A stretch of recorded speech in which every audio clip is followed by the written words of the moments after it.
अमन संदेश टाइम्स। नमस्कार।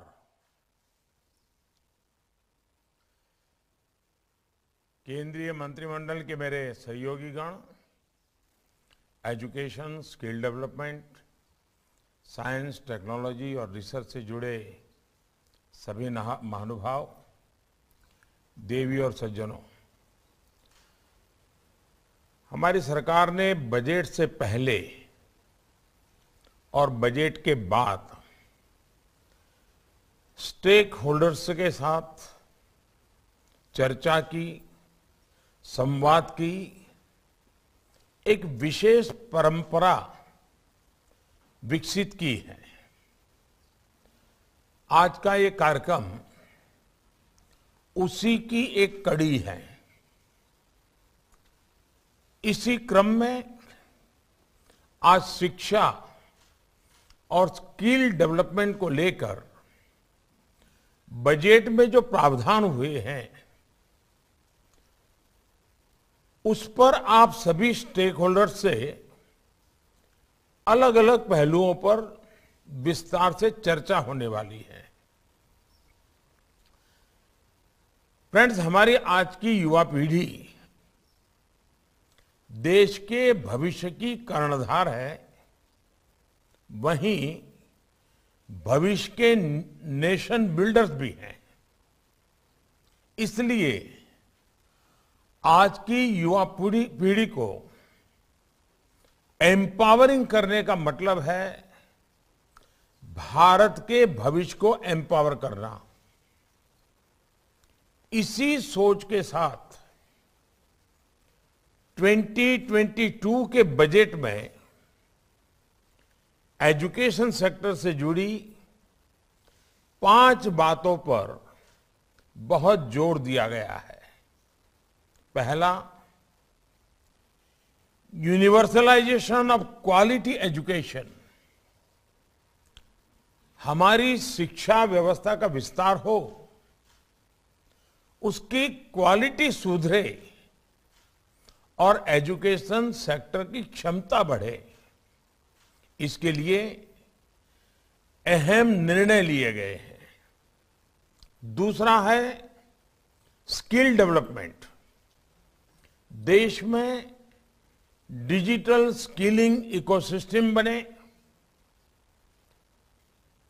इंडस्ट्री 4.0 की जब चर्चा चल रही है, तो इंडस्ट्री की डिमांड के हिसाब से स्किल डेवलपमेंट हो,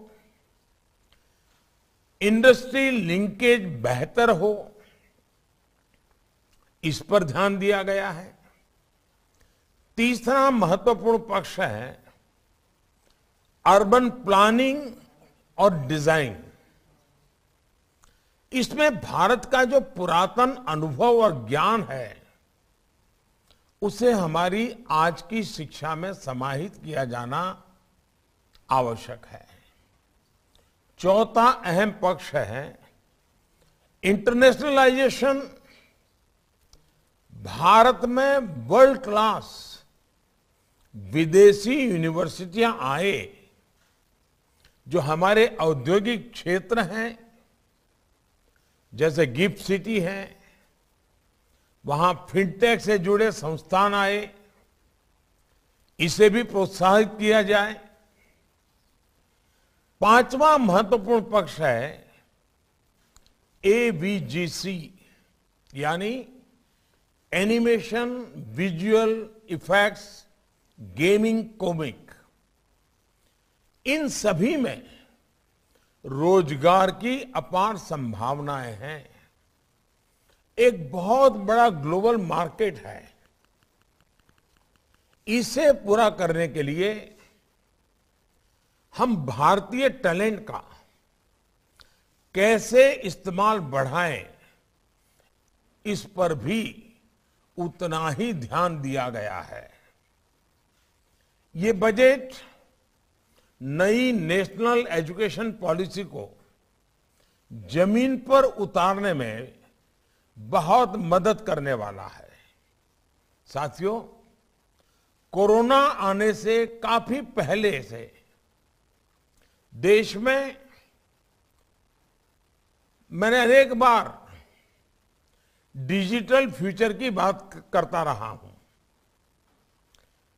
जब हम अपने गांवों को ऑप्टिकल फाइबर से जोड़ रहे हैं, जब हम डेटा की कीमत कम से कम रखने के प्रयास कर रहे थे, कनेक्टिविटी से जुड़े इंफ्रास्ट्रक्चर को सुधार रहे थे, तो कुछ लोग सवाल उठाते थे कि इसकी जरूरत क्या है। लेकिन महामारी के समय में हमारे इन प्रयासों की अहमियत को सबने देख लिया है। ये डिजिटल कनेक्टिविटी है जिसने वैश्विक महामारी के इस समय हमारी शिक्षा व्यवस्था को बचाए रखा। हम देख रहे हैं कि कैसे भारत में तेजी से डिजिटल डिवाइड कम हो रहा है। इनोवेशन हमारे यहां इंक्लूजन सुनिश्चित कर रहा है और अब तो देश इंक्लूजन से भी आगे बढ़कर इंटीग्रेशन की तरफ जा रहा है। इस दशक में हम जो आधुनिकता शिक्षा व्यवस्था में लाना चाहते हैं, उसके आधार को मजबूत करने के लिए इस साल के बजट में कई घोषणाएं की गई हैं। डिजिटल एजुकेशन डिजिटल फ्यूचर की तरफ बढ़ते भारत के व्यापक विजन का हिस्सा है। इसलिए ई विद्या हो, वन क्लास वन चैनल हो, डिजिटल लैब्स हो, डिजिटल यूनिवर्सिटीज हो, ऐसा एजुकेशनल इंफ्रास्ट्रक्चर युवाओं को बहुत मदद करने वाला है। ये भारत के सोशियो इकोनॉमिक सेटअप में गांव हो, गरीब हो, दलित, पिछड़े, आदिवासी सभी को शिक्षा के बेहतर समाधान देने का प्रयास है। साथियों, नेशनल डिजिटल यूनिवर्सिटी भारत की शिक्षा व्यवस्था में अपनी तरह का अनोखा और अभूतपूर्व कदम है। ये डिजिटल यूनिवर्सिटी में वो ताकत देख रहा हूं कि ये यूनिवर्सिटी हमारे देश में सीटों की जो समस्या होती है उसे पूरी तरह समाधान दे सकती है। जब हर विषय के लिए अनलिमिटेड सीट्स होगी तो आप कल्पना कर सकते हैं कि कितना बड़ा परिवर्तन शिक्षा जगत में आ जाएगा। ये डिजिटल यूनिवर्सिटी लर्निंग और रीलर्निंग की मौजूदा और भविष्य की जरूरतों के लिए युवाओं को तैयार करेगी। शिक्षा मंत्रालय, यूजीसी, एआईसीटीई और सभी स्टेक होल्डर्स, सबसे मेरा आग्रह है कि ये डिजिटल यूनिवर्सिटी तेजी से काम शुरू कर सके। ये सुनिश्चित होना चाहिए। शुरू से ही ये डिजिटल यूनिवर्सिटी इंटरनेशनल स्टैंडर्ड को लेकर चले, ये देखना हम सभी का दायित्व है। साथियों, देश में ही ग्लोबल स्टैंडर्ड के इंस्टीट्यूट्स का निर्माण करने का सरकार का इंटेंट और उसके लिए पॉलिसी फ्रेमवर्क भी आपके सामने है। अब आपको अपने प्रयासों से इस इंटेंट को जमीन पर उतारना है। आज विश्व मातृभाषा दिवस भी है। मातृभाषा में शिक्षा बच्चों के मानसिक विकास से जुड़ी है। अनेक राज्यों में स्थानीय भाषाओं में मेडिकल और टेक्निकल एजुकेशन की पढ़ाई शुरू हो चुकी है। अब सभी शिक्षाविदों की ये विशेष जिम्मेदारी है कि स्थानीय भारतीय भाषाओं में बेस्ट कंटेंट और उसके डिजिटल वर्जन के निर्माण को गति दी जाए। भारतीय भाषाओं में ये e content internet, mobile phone, TV और रेडियो के माध्यम से सभी के लिए एक्सेस हो, इस पर काम करना है। भारतीय साइन लैंग्वेज में भी हम ऐसे पाठ्यक्रम विकसित कर रहे हैं जो दिव्यांग युवाओं को सशक्त कर रहे हैं। इसमें भी निरंतर सुधार करते रहना बहुत जरूरी है। डिजिटल टूल्स, डिजिटल कंटेंट को कैसे बेहतर तरीके से डिलीवर किया जाए, इसके लिए हमें टीचर्स को भी ऑनलाइन ट्रेन करने पर जोर देना होगा। साथियों, डायनामिक स्किलिंग आत्मनिर्भर भारत के लिए और ग्लोबल टैलेंट डिमांड के लिहाज से भी बहुत अहम है। पुराने जॉब रोल्स जिस तेजी से बदल रहे हैं, उनके अनुसार हमें अपने डेमोग्राफिक डिविडेंड को तेजी से तैयार करना होगा। इसलिए एकेडेमिया और इंडस्ट्री को मिलकर प्रयास करने की जरूरत है। Digital ecosystem for skilling and livelihood, DESH Stack, e portal और ई स्किलिंग लैब की जो घोषणा बजट में की गई है, उसके पीछे यही सोच है। साथियों, आज tourism industry, drone industry, animation और कार्टून इंडस्ट्री, डिफेंस इंडस्ट्री, ऐसी इंडस्ट्री पर हमारा बहुत अधिक फोकस है। इन सेक्टर्स से जुड़े मौजूदा उद्योगों और स्टार्टअप के लिए हमें ट्रेन मैन पावर की आवश्यकता है। एनिमेशन, विजुअल इफेक्ट, गेमिंग और कॉमिक, इस सेक्टर के विकास के लिए टास्क फोर्स का गठन इसमें बहुत मदद करने वाला है। इसी तरह अर्बन प्लानिंग और डिजाइनिंग देश की जरूरत भी है और युवाओं के लिए अवसर भी है। आजादी के अमृत काल में भारत अपने अर्बन लैंडस्केप को ट्रांसफॉर्म करने की तरफ तेजी से बढ़ रहा है। इसलिए AICTE जैसी संस्थानों से देश की ये विशेष अपेक्षा है कि इससे जुड़ी पढ़ाई और ट्रेनिंग में निरंतर सुधार हो। साथियों, एजुकेशन सेक्टर के द्वारा हम आत्मनिर्भर भारत के अभियान को कैसे सशक्त करेंगे, इस पर आप सभी के इनपुट्स देश के काम आएंगे। मुझे विश्वास है कि हम सभी के साझा प्रयासों से बजट में तय लक्ष्यों को हम तेजी से लागू कर पाएंगे। मैं ये भी कहना चाहूंगा कि हमारी प्राथमिक शिक्षा है, गांव तक अनुभव ये आ रहा है कि स्मार्ट क्लास के द्वारा, एनिमेशन के द्वारा, दूर सुदूर लॉन्ग डिस्टेंस एजुकेशन के द्वारा, या हमारी जो नई कल्पना है कि 1 क्लास 1 चैनल, गांव तक हम अच्छी क्वालिटी की शिक्षा का प्रबंध कर सकते हैं।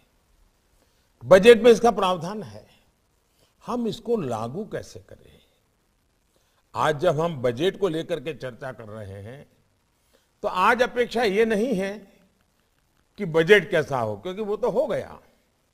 अब अपेक्षा आपसे ये है कि बजट की जो चीजें हैं वो जल्दी से जल्दी हम सीमलेसली नीचे लागू कैसे करें।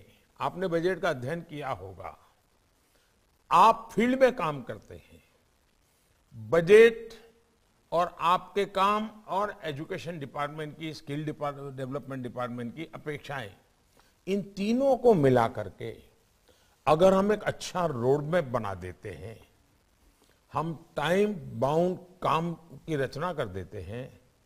हमारे यहाँ आपने देखा होगा, बजट हमने करीब 1 महीना प्रीपोन कर दिया। पहले बजट 28 फरवरी को होता था, अब इसको 1 फरवरी को ले गए। क्यों? तो बजट 1 अप्रैल से लागू हो उसके पहले बजट पर हर कोई डिटेल व्यवस्था कर ले, ताकि 1 अप्रैल से ही बजट को हम धरती पर उतारना शुरू कर सके, हमारा समय बर्बाद ना हो। और मैं चाहूंगा कि आप लोग उसमें काफी, अब जैसे आपने देखा होगा, ये ठीक है, कुछ चीजें ऐसी हैं जो एजुकेशन डिपार्टमेंट से जुड़ी हुई नहीं है। अब देश ने सोचा है कि बहुत बड़ी मात्रा में सैनिक स्कूलों को हम पब्लिक प्राइवेट पार्टनरशिप मॉडल की ओर आगे बढ़ेंगे। अब सैनिक स्कूल कैसे हो, पब्लिक प्राइवेट पार्टनरशिप का मॉडल क्या होगा, डिफेंस मिनिस्ट्री उसके लिए बजट देने वाली है। तो सैनिक स्कूल जो है बनेंगे, उसके टीचर की स्पेशल ट्रेनिंग कैसे होगी। आज जो हमारे टीचर्स ट्रेनिंग की व्यवस्थाएं हैं, उसमें सैनिक स्कूल के टीचर्स की स्पेशल ट्रेनिंग, क्योंकि उसमें फिजिकल पार्ट भी होगा, उसको हम कैसे कर सकेंगे। उसी प्रकार के स्पोर्ट्स हमारे देश में इस ओलंपिक के बाद स्पोर्ट्स ने एक विशेष आकर्षण पैदा किया है। स्किल की दुनिया का ये विषय तो है ही है, खेल जगत का भी है, क्योंकि टेक्नोलॉजी इसने भी अब स्पोर्ट्स में बहुत बड़ी जगह बना ली है। तो हम जब ये सोचते हैं उसमें हमारा कोई रोल हो सकता है क्या? कभी हमने सोचा है जिस देश में नालंदा, तक्षशिला, वल्लभी, इतने बड़े शिक्षा संस्थान, आज हमारे देश के बच्चे विदेश पढ़ने के लिए मजबूर हो, क्या ये हमारे लिए ठीक है क्या? हम देखें हमारे देश से जो बच्चे बाहर जा रहे हैं, अनाप शनाप धन खर्चा हो रहा है, वो परिवार कर्ज कर रहा है। क्या हम हमारे देश में दुनिया की यूनिवर्सिटीज को ला करके हमारे बच्चों को हमारे यहाँ एनवायरनमेंट में और कम खर्चे में पढ़ाई के लिए उनके लिए चिंता कर सकते हैं? यानी प्री प्राइमरी से लेकर के पोस्ट ग्रेजुएट तक पूरा हमारा जो खाका है वो 21वीं सदी के अनुकूल कैसे बने। हमारे बजट में जो कुछ भी बना है ठीक है, इसके बावजूद भी किसी को लगेगा नहीं ऐसा होता तो अच्छा होता, अगले साल सोचेंगे, इसके लिए अगले बजट में सोचेंगे। अभी तो जो हमारे पास उपलब्ध बजट है, उस बजट को हम धरती पर कैसे उतारें, अच्छे से अच्छे ढंग से कैसे उतारें, ऑप्टिमम आउटकम कैसे मिले, आउटपुट नहीं, ऑप्टिमम आउटकम कैसे मिले। अब जैसे अटल टिंकरिंग लैब, अटल टिंकरिंग लैब काम देखने वाले लोग अलग है, लेकिन संबंध तो उसका किसी न किसी एजुकेशन सिस्टम के साथ जुड़ा हुआ है। हमें इनोवेशन की बात करनी है तो अटल टिंकरिंग लैब को हम कैसे आधुनिक बनाएंगे। यानी ये सारे विषय ऐसे हैं कि बजट के परिप्रेक्ष्य में और नेशनल एजुकेशन के परिप्रेक्ष्य में ये पहला बजट ऐसा है जो हम तुरंत लागू करके आजादी के इस अमृत महोत्सव में अमृत काल की नींव रखना चाहते हैं। और मैं चाहता हूं कि एक बहुत बड़ा परिवर्तन हमें लाना जरूरी है, आप सभी स्टेक होल्डर्स के साथ। आप जानते हैं जब बजट प्रस्तुत होता है उसके बाद एक ब्रेक पीरियड होता है और सभी सांसद मिलकर के छोटे छोटे ग्रुपों में बजट की बारीकी से चर्चा करते हैं और बहुत ही अच्छी चर्चा होती है, अच्छी चीजें उसमें जो उभर करके आती है। लेकिन हमने उसको एक दायरा और बढ़ाया, सांसद तो इन दिनों ही कर रहे हैं, लेकिन अब हम सीधे डिपार्टमेंट के लोग स्टेक होल्डर के साथ बात कर रहे हैं। यानी हमने एक प्रकार से सबका प्रयास, ये जो मैं कह रहा हूं ना, सबका साथ, सबका विकास, सबका विश्वास, सबका प्रयास, इस बजट में भी सबका प्रयास ये बहुत आवश्यक है। बजट ये सिर्फ आंकड़ों का लेखा जोखा नहीं है जी। बजट अगर हम सही ढंग से, सही समय पर, सही तरीके से उपयोग करें तो हमारे सीमित संसाधनों से भी हम बहुत बड़ा परिवर्तन ला सकते हैं। और ये तब संभव होता है कि बजट से क्या करना है ये क्लैरिटी अगर सबके मन में आ जाए। आज की चर्चा से एजुकेशन मिनिस्ट्री, स्किल मिनिस्ट्री, उनको भी बहुत बड़ा लाभ होगा, क्योंकि आपकी बातों से पक्का होगा कि ये बजट बहुत अच्छा है, टिकना है, लेकिन इसमें ये करेंगे तो मुश्किल होगा, ये करेंगे तो ठीक होगा। बहुत प्रैक्टिकल बातें उभर करके आएगी। खुल करके आप अपने विचार रखिए। मूल बात है, तत्वज्ञान की चर्चा नहीं है, व्यवहार जीवन में इसको धरती पर कैसे उतारना,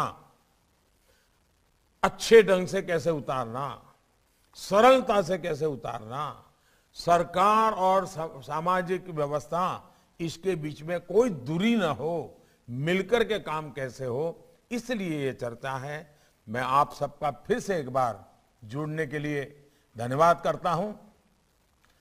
पूरे दिन भर जो आपकी चर्चाएं चलेगी उसमें से बहुत ही अच्छे बिंदु निकलेंगे, जिसके कारण डिपार्टमेंट तेज गति से निर्णय कर पाएगा और हम ऑप्टिमम हमारे संसाधनों का उपयोग करते हुए हम अच्छा आउटकम के साथ अगले बजट की तैयारी करेंगे।